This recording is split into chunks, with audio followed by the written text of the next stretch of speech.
Tweets ignite society. Statuses begin battles.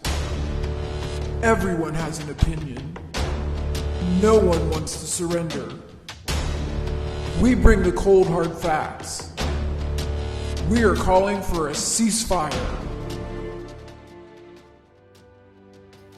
We are all armchair coaches thinking we know the right moves to make. But do we? Think you know what issues to address to save the most lives? Would it be firearms, drugs, alcohol, suicide? Let's take a blind test and see, shall we? Here are the numbers related to death by assault. Each bar represents a different means in which someone's lost their life. This is information directly from the CDC websites. Who will you try to save? Pick 3. This one was sort of a no-brainer. G, I, and O are the top 3. So, what issues would you have to address? Let's take a look. You'd address assault by others and unspecified firearm discharge. You would address assaults by a sharp object. That will be interesting, seeing as how that would include pens, pencils, knives, forks, screwdrivers. And assault by an unspecified means. It'd be very difficult to address that one. What did we not address? Things which included drugs, hanging, drowning, handguns, rifles, shotguns, and larger firearms, fire, motor vehicles, and mass shootings. Are you surprised at all? Let's continue. Now let's take a look at deaths which occurred where the intent was undetermined. In other words, we don't know if these were intentional or unintentionally caused deaths. So who will you save? Pick 3.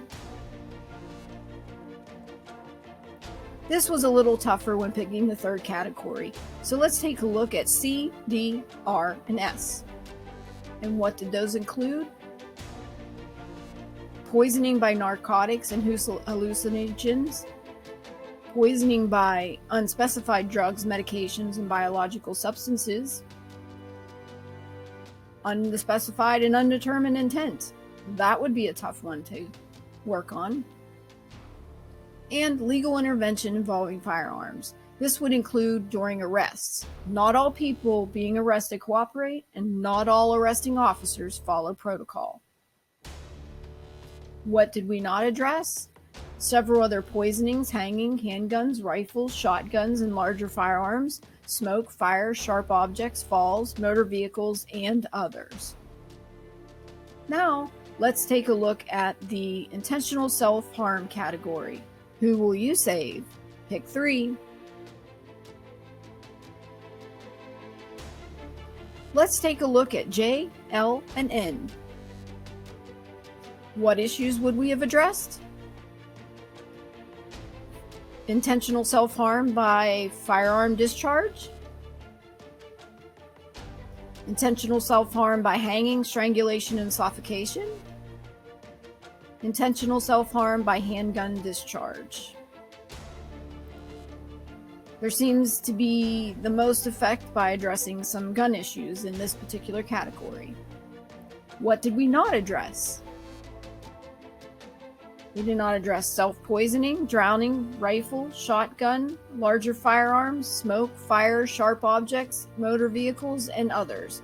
It looks like self-poisoning would be a biggest category if we combine them all.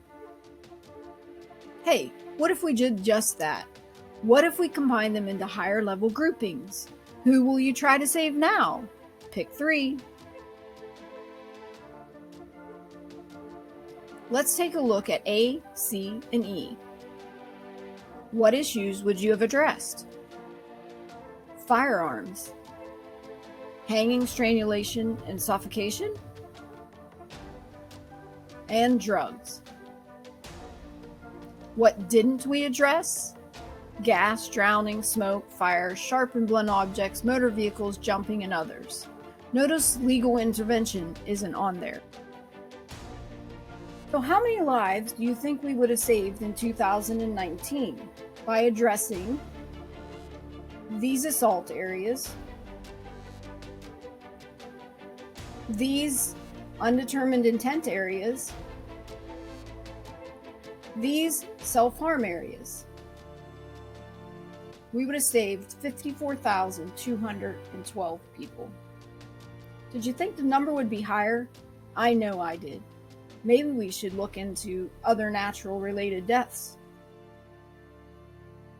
So how many lives would we have saved in 2019 if we addressed big categories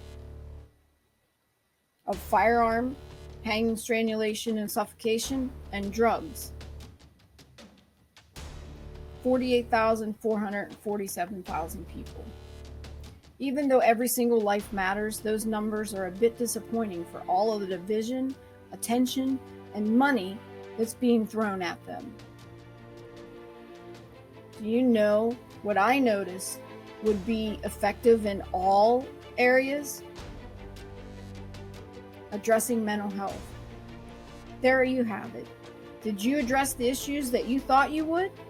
Were you satisfied with saving approximately 50,000 lives? Is it worth all of the division that it causes? There you have it.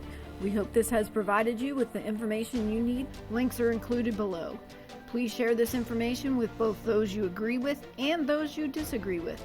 Thank you for joining us for this ceasefire moment.